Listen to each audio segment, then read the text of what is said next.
وَمِنَ النَّاسِ مَن يَتَّخِذُ مِن دُونِ اللَّهِ أَندَادًا يُحِبُّونَهُمْ كَحُبِّ اللَّهِ، اور لوگوں میں سے بعض وہ ہے جو غیر اللہ میں سے کچھ شریک بنا لیتے ہیں، وہ ان سے اللہ کی محبت جیسے محبت کرتے ہیں۔ سورہ بقرہ آیت نمبر 165 ہے۔ گزری ہوئی آیت میں اللہ تعالیٰ نے واضح دلائل اور براہین بیان کیے تھے جو کہ اللہ تعالیٰ کے وجود، اللہ تعالیٰ کے قدرت اور اللہ تعالیٰ کے وحدانیت کی واضح دلائل تھے۔ اس آیت میں اللہ تعالیٰ یہ بات بیان کر رہے ہیں کہ گزرے ہوئے واضح دلائل اور براہین کے باوجود ایسے لوگ موجود ہیں جو اللہ کو چھوڑ کر دوسروں کو اللہ تعالیٰ کا شریک بنا لیتے ہیں اور ان سے اسی طرح محبت کرتے ہیں جس طرح اللہ تعالیٰ سے کرنی چاہیے۔ اور شرک کے یہ اعمال آج بھی موجود ہے، اور ان لوگوں میں بھی موجود ہے جو کہ کلمہ گو ہے، جو کہ اپنے آپ کو مسلمان سمجھتے ہیں، بلکہ پہلے سے زیادہ ہے۔ لوگوں نے غیر اللہ اور پیروں اور فقیروں کو اپنا قبلہ حاجت بنا رکھا ہے۔ اللہ تعالیٰ کے جو حقوق ہے وہ ان پیروں، فقیروں اور مریدوں کو دیتے ہیں۔ اللہ سبحانہ و تعالیٰ سے دعا کی جاتی ہے، یہ پیروں اور فقیروں سے کرتے ہیں۔ اللہ کے سامنے سجدہ کیا جاتا ہے، نظر کیا جاتا ہے اور قربانی پیش کی جاتی ہے۔ تو اللہ تعالیٰ کے ساتھ جو عبادتیں خاص ہے وہ یہ لوگ اللہ کے سوا دوسروں کے ساتھ کرتے ہیں۔ اور اس آیت میں اللہ نے ایک لفظ استعمال کیا ہے، اندادن، ند کا جمع ہے اور شریک کو کہا جاتا ہے، اور اس سے مراد فوت شدہ بزرگ ہیں جن کے مجسمے اور تصاویر بنا کر ان کی عبادت کی جاتی ہے، جیسے نوح علیہ السلام کے قوم نے اپنے بزرگوں کی ود، سوا، یغوث، یعوق اور نصر نامی اشخاص کی تصاویر بنائے اور اس کے بعد ان کی عبادت میں لگ گئے۔ یہ بیماری نوح علیہ السلام کے قوم کی پیداوار ہے، اور پھر یہ بیماری اس قوم سے عربوں میں منتقل ہو گئی، عجموں میں منتقل ہو گئی، یہاں تک کہ رسول اللہ صلی اللہ علیہ وسلم کے امتی بھی اس بیماری کے شکار ہو گئے۔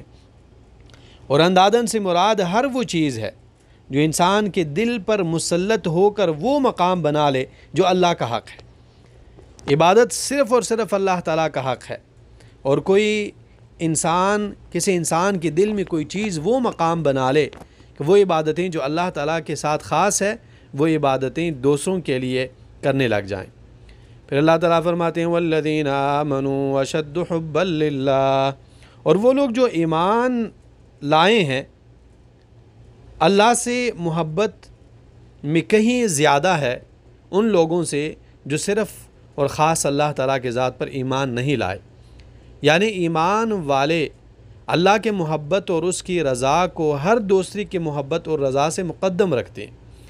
کسی دوسری کی محبت ان کے دل میں یہ مقام حاصل نہیں کر سکتی کہ وہ اسے اللہ تعالیٰ کے محبت اور رضا پر قربان نہ کر سکے۔ اللہ صلی اللہ علیہ وسلم فرماتے ہیں کہ رسول اللہ صلی اللہ علیہ وسلم نے فرمایا 3 باتیں جس شخص میں ہوں گے اس نے ایمان کی مٹھاس پا لی۔ نمبر 1، اسے اللہ اور اس کا رسول ان کے ماں سوا سے زیادہ محبوب ہو۔ نمبر 2، جب وہ کسی بندے سے محبت کرے تو صرف اللہ کے لیے محبت کرے۔ نمبر 3، جب اسے اللہ کفر سے نجات دے دے تو پھر وہ کفر میں واپس جانے کو اتنا برا سمجھے جتنا آگ میں گرائے جانے کو۔ بخاری کتاب الایمان میں یہ حدیث موجود ہے۔ پھر اللہ فرماتے ہیں وَلَوْ يَرَى الَّذِينَ ظَلَمُوا إِذْ يَرَوْنَ الْعَذَابَ أَنَّ الْقُوَّةَ لِلَّهِ جَمِيعًا وَأَنَّ اللَّهَ شَدِيدُ الْعَذَابِ۔ وہ لوگ جنہوں نے ظلم کیا اس وقت کو دیکھ لیں جب وہ عذاب کو دیکھیں گے تو جان لیں کہ بے شک قوت سب کی سب اللہ کے لیے ہے، اور یہ کہ بے شک اللہ بہت سخت عذاب والا ہے۔ اس جملے میں اللہ سبحانہ و تعالیٰ نے مشرکین کے لیے دھمکی ذکر کی ہے کہ جب وہ ظالم عذاب کو اپنے آنکھوں سے دیکھ لیں گے اور اپنے آپ کو اس میں گرفتار پائیں گے تب شاید انہیں یقین آئے گا کہ حاکمیت صرف اللہ کے لیے ہے، اور آسمان اور زمین کے درمیان ایک تنکا بھی اس کے قوت تصرف سے خارج نہیں ہے، لیکن تب یقین آنے کا پھر انہیں فائدہ نہیں ہوگا۔